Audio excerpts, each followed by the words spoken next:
हम सबने सुना है कि किसी की आंखें अपनी माँ से मिलती हैं तो किसी के बाल अपने पिता से, पर यह होता कैसे है? आज हम इसी की कहानी में गहराई से उतरेंगे। एक ऐसे गुमनाम सन्यासी की कहानी जिसने इन रहस्यों को सुलझाया और आधुनिक जेनेटिक्स की नींव रखी। तो ये जो सवाल है, ये सदियों से बड़े बड़े वैज्ञानिकों को परेशान कर रहा था। और उनका सबसे अच्छा अंदाजा क्या था? एक ऐसा आइडिया जो सुनने में तो बड़ा सीधा साधा लगता है, लेकिन जैसा कि हम आगे देखेंगे वो पूरी तरह से गलत था। यहाँ तक कि उस समय के सबसे बड़े वैज्ञानिक चार्ल्स डार्विन, वो भी यही मानते थे कि विरासत एक ब्लेंडिंग की तरह काम करती है। मतलब जैसे लाल और सफ़ेद पेंट मिला दो तो गुलाबी बन जाता है। लेकिन जरा सोचिए, क्या हो अगर विरासत पेंट की तरह ना हो बल्कि बिल्डिंग ब्लॉक्स की तरह हो। अलग अलग कण जो आपस में मिलते नहीं, बस उनकी जगह बदल जाती है। ये एक सच में क्रांतिकारी विचार था। तो इस ब्लेंडिंग वाले आइडिया में आखिर गलत क्या था?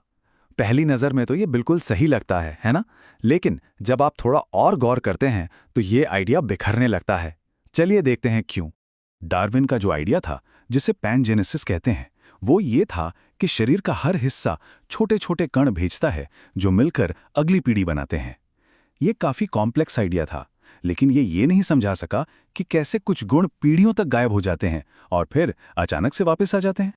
तो अगर उस समय के सबसे बड़े वैज्ञानिक भी गलत थे, तो फिर जवाब आया कहाँ से? जवाब एक बहुत ही अनपेक्षित जगह से आया।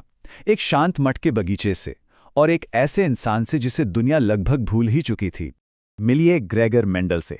वो एक सन्यासी थे, लेकिन वो एक किसान के बेटे भी थे जो पौधों को समझते थे, और साथ ही एक ट्रेन मैथमेटिशियन और फिजिसिस्ट भी थे जो पैटर्न और आंकड़ों को समझते थे। बायोलॉजी और मैथ्स का यही दुर्लभ कॉम्बिनेशन था जो उन्हें सच्चाई की ओर ले जाने वाला था।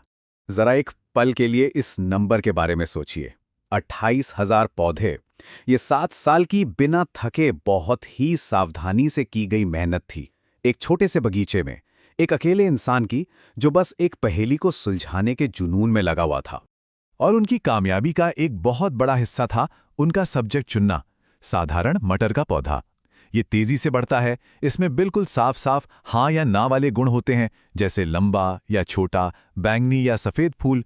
और सबसे ज़रूरी बात, मेंडल इसके प्रजनन को पूरी तरह से कंट्रोल कर सकते थे। ये कोई आम बागवानी नहीं थी।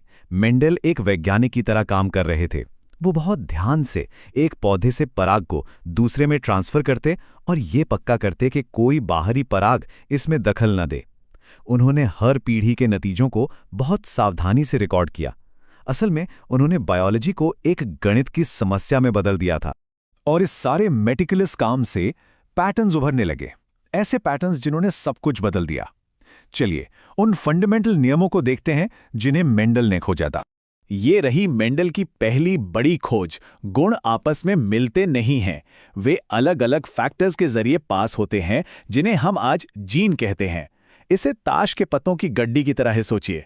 आप पत्तों को फेंटते हैं, लेकिन हर पत्ता अलग ही रहता है, वो मिलकर कोई नया पत्ता नहीं बना लेते।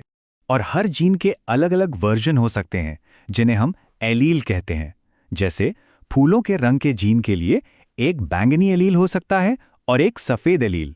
हर किसी को अपने माता पिता से एक एक एलील मिलता है, जिससे एक यूनिक कॉम्बिनेशन बनता है। और ये हमें एक बहुत जरूरी अंतर की ओर ले जाता है। जीनोटाइप वो जेनेटिक रेसिपी है जो आपके अंदर है, मतलब आपके एलील्स का कॉम्बिनेशन। और फिनोटाइप वो है जो हम बाहर से देखते हैं, यानी उस रेसिपी से बना हुआ केक। हो सकता है आपके पास बैंगनी फूल का एलील हो, लेकिन वो दिखेगा या नहीं ये इस बात पर निर्भर करता है कि दूसरा एलील कौन सा है। अपने डेटा से मेंडल ने विरासत के 3 नियम बनाए। पहला, प्रभाविता का नियम, यानी कुछ एलील दूसरों पर हावी होते हैं। दूसरा, पृथक्करण का नियम, जिसका मतलब है कि आपको हर माता पिता से हर जीन का सिर्फ एक एलील मिलता है। और तीसरा, स्वतंत्र वर्गीकरण का नियम, जो कहता है कि अलग अलग जीन एक दूसरे से आज़ाद होकर विरासत में मिलते हैं। ये नियम ही जेनेटिक्स की नींव हैं। मेंडल ने पहेली को सुलझा लिया था। उन्होंने अपने नतीजों को पब्लिश भी किया। कहानी का अंत तो अच्छा होना चाहिए था, है ना? लेकिन ऐसा हुआ नहीं।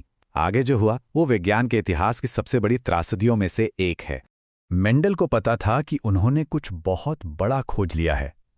उन्होंने लिखा भी कि उन्हें यकीन है कि दुनिया जल्द ही उनके काम को पहचानेगी। लेकिन दुनिया ने सुना ही नहीं। उनके पेपर पर पूरी तरह से खामोशी छा गई। ऐसा क्यों हुआ? खैर, कई वजहें थीं। उस समय के बायोलॉजिस्ट्स को मैथ्स समझने की आदत नहीं थी। हर कोई डार्विन के इवोल्यूशन के नए सिद्धांत से रोमांचित था। मेंडल का काम बस कहीं बीच में खो गया। वो बहुत अलग था, बहुत नया था।